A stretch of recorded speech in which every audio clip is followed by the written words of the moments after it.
नमस्कार दोस्तों, स्वागत है आपका फिर से एक नए वीडियो में।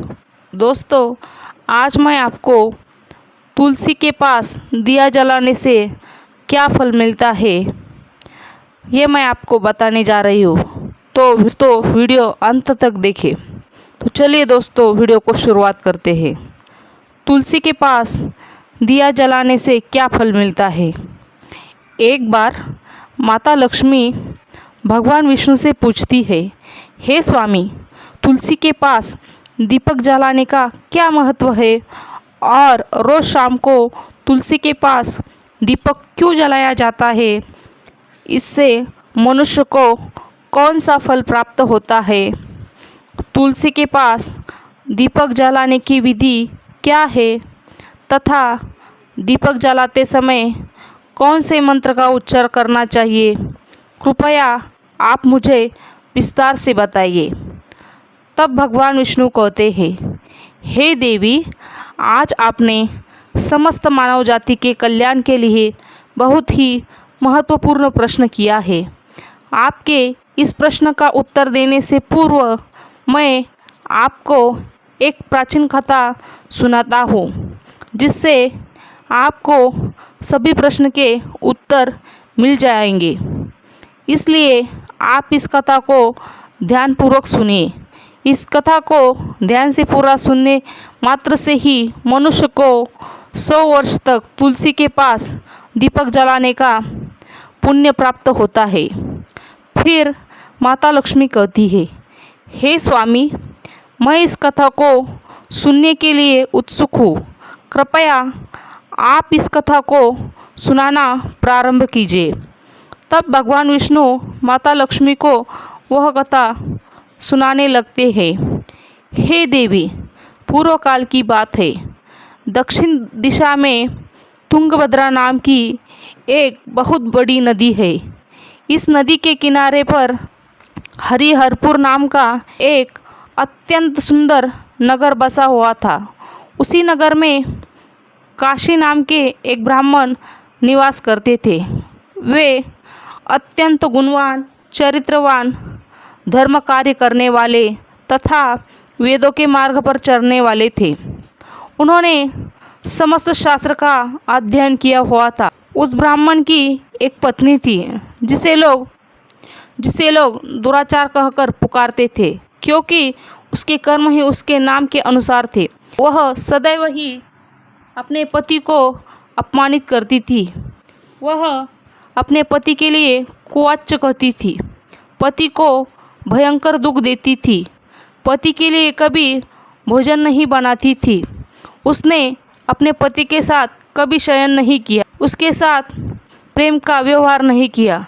पति के मित्र, परिवार के लोग घर पर आते तो वह स्त्री उनको अपमानित करके भगा दिया करती थी और स्वयं काम भाव से उन्मत्त होकर निरंतर अन्य व्यभिचारी स्त्रियों के साथ घूमा करती थी। उसका मन पति को छोड़कर पराये पुरुषों में लगा रहता था। उसने कभी अपने पति से प्रेम से बात नहीं की, किंतु पराये पुरुषों के संग बैठकर बातें करती थी। पराये पुरुषों को मोहित करने के लिए वह सज धज कर गाँव में घूमने जाया करती थी। कभी वह वन में किसी वृक्ष के नीचे खड़ी रहकर सुंदर पुरुषों की राह देखने लगती थी और किसी भी दुष्ट पुरुष को मोहित करके उसके संग भोग विलास किया करती थी। फिर वह एक दिन वह दुराचारी स्त्री वन में जाकर एक वृक्ष में के नीचे खड़ी हो गई। उसका चित्त काम से भरा हुआ था। वह किसी सुंदर कामी पुरुष की राह देख रही थी, किंतु बहुत समय निकलने के बाद भी उस स्थान पर कोई पुरुष नहीं आया। इसलिए वह अत्यंत दुखी हो गई और प्रियतम की खोज में इधर उधर देखने लगी। उस दिन उसका सारा परिश्रम व्यर्थ हो गया। वहाँ पर खड़ी होकर वह नाना प्रकार की बातें कहकर विलाप करने लगी। हाय हाय, आज तो इस मार्ग से कोई भी सुंदर पुरुष नहीं आया। अब मैं कैसे अपने काम वासना को शांत करूं? आज की रात कैसे बीतेंगी? वह जोर जोर से विलाप करने लगी। उस जंगल में एक भयानक बाघ निवास करता था। उस पापिनी स्त्री की आवाज़ सुनकर वह जाग गया और उछलकर उस स्त्री का भक्षण करने के लिए उसके पास आ गया। उस भयंकर बाघ को देखकर उस स्त्री के पसीने छूटने लगे। वह भय से थरथर कांपने लगी। वह स्त्री कुछ करती इतने में ही उस बाघ ने अपने पंजे से उसे घायल कर दिया और वह स्त्री ज़मीन पर गिर पड़ी।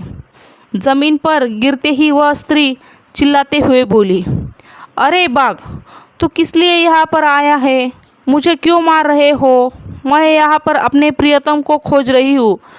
तुम मुझे छोड़ दो। मेरा भक्षण करके तुझे क्या मिलेगा?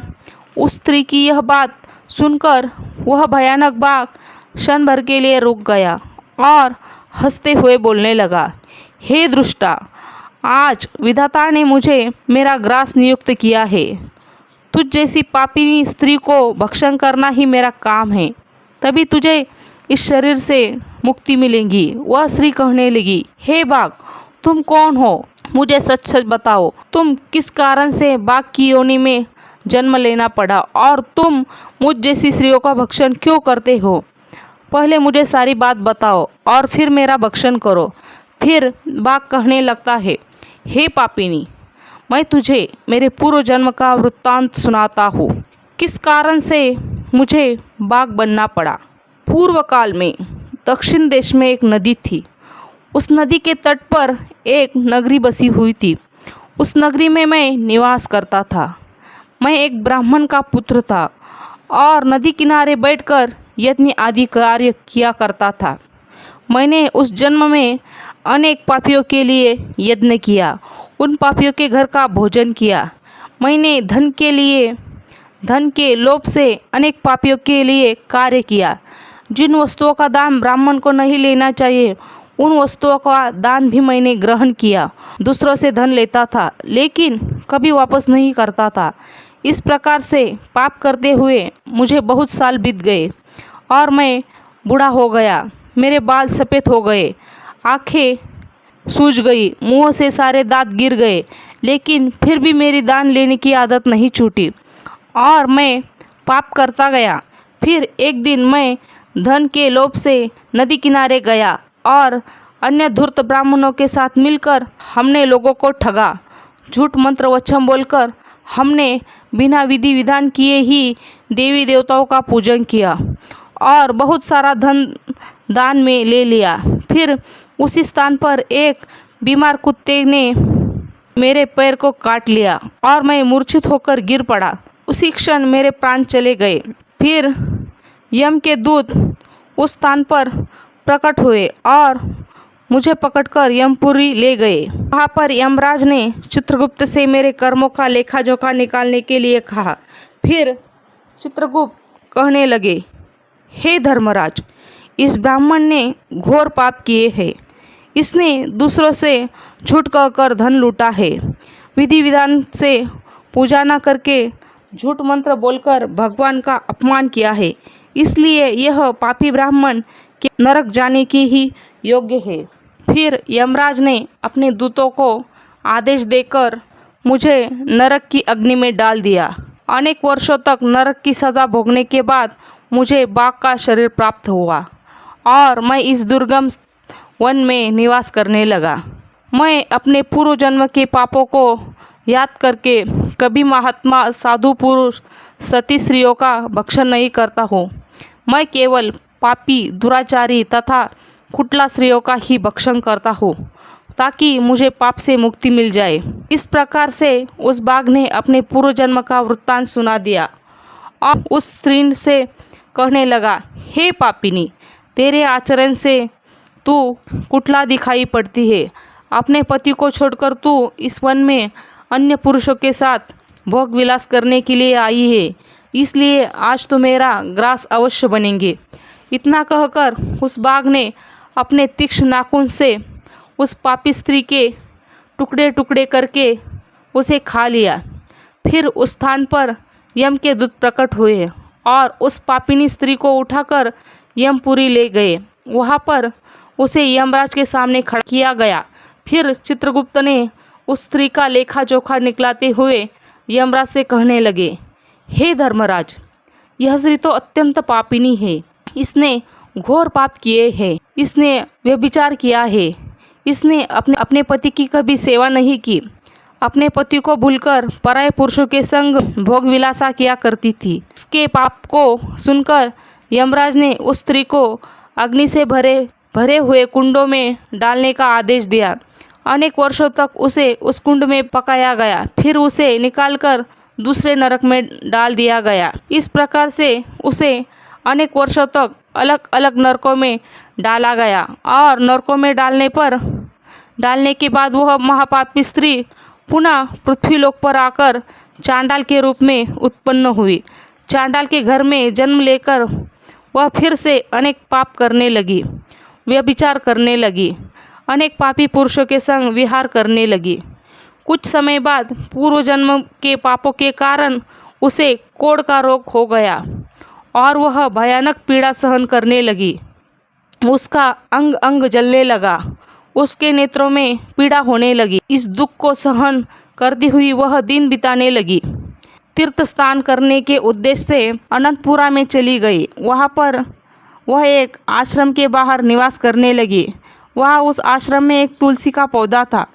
अन्य स्त्रियों को वहाँ पर तुलसी के पास दीपक जलाते हुए देखकर उस पापी स्त्री ने भी वह किया। उसने तुलसी के पौधे के पास एक दीपक जला दिया।